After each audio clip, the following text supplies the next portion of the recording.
Friends, it's me today, and it's my turn to share my story of faith.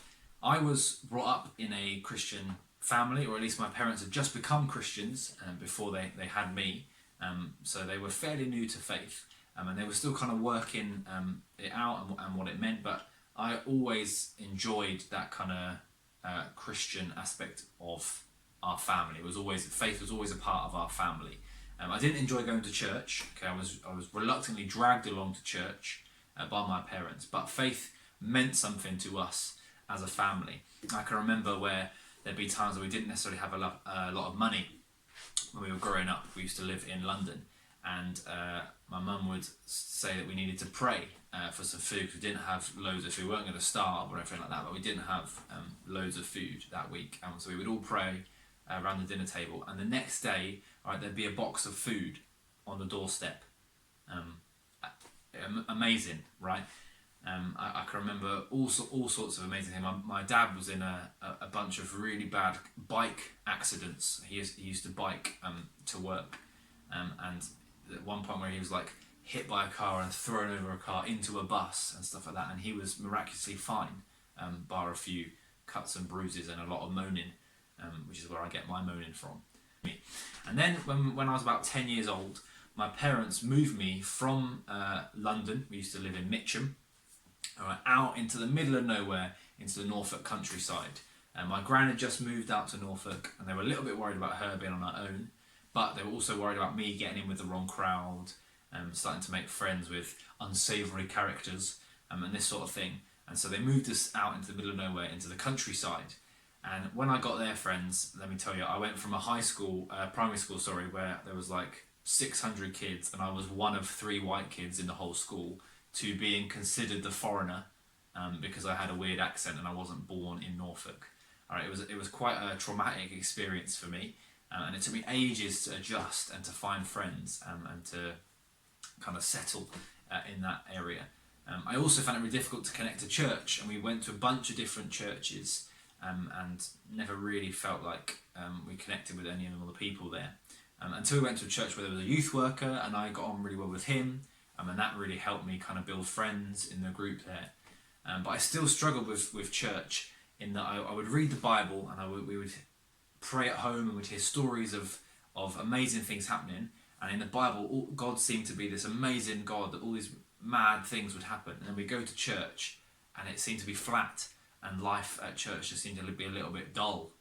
And I was like, what the heck is going on here? It wasn't what I read in the Bible. And I found this kind of more excitement in life, more emotion, I suppose, in the theatre. And I started to get into acting and into drama. I got a job after sixth form at a theatre. And I was working at a theatre. And I just found that life there was incredible. The people were really alive and had these amazing stories of stuff they'd been getting up to, and I just found the kind of liveness and the energy that I was looking for in church, in the theatre. And so I had this big struggle in between the church and theatre, in these two different worlds, and where was God in all of this? Remember, I was at Grapevine, which is a little bit like Soul Survivor, but family focused. I used to take, and it was a lot closer to our church back then when I lived in Norfolk. So I took the young people to Grapevine, and I remember it was a really bad weather. It'd been terrible. We'd had to like lash the marquee to cars, and tents were getting smashed up and blown away. It was madness. I remember going to a meeting, and everyone was praying, and all these youth workers were singing the same songs they sing in church. I was just like, what is going on here, God? This is so dead. This is so old school, so boring. Where's the life? Where's the innovation? Where's the change making stuff going on? And I was really ranting at God and having a go at the church at the back of the church, the meeting. And I remember God said to me audibly. I heard God say, let me tell you, friends, it was one of the scariest experiences of my life. God said to me audibly, "How dare you talk about my church like that? I died for it." And I was like, "Ooh, don't smite me, Lord. Please don't smite me." And that's still why I go to church today, right? I commit to that community of people. I'm part of this youth group because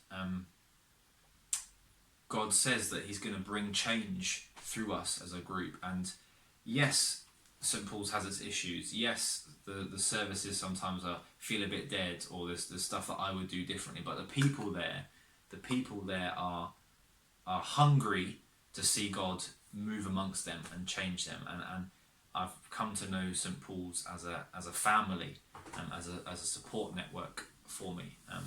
And so that's why I'm still part of church and committed to it today. And so if you have the same struggle as me, if you sometimes wrestle with what the heck is going on at the church, I just feel disconnected, I feel not a part of it, let me encourage you that God loves it, and God calls us as Christians to learn to love it and commit to it.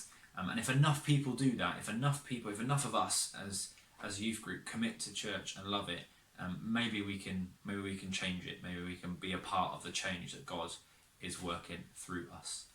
That's my story, and we're not going to have any Sunday videos coming out. We're going to take a pause on the Stories of Faith series we've been doing over August, but we'll be back in September with new content, some more stories of faith, and some other stuff going on as well. So watch this space, and do make sure you check out the weekly Wednesday videos, and keep your eyes on the social accounts for updates.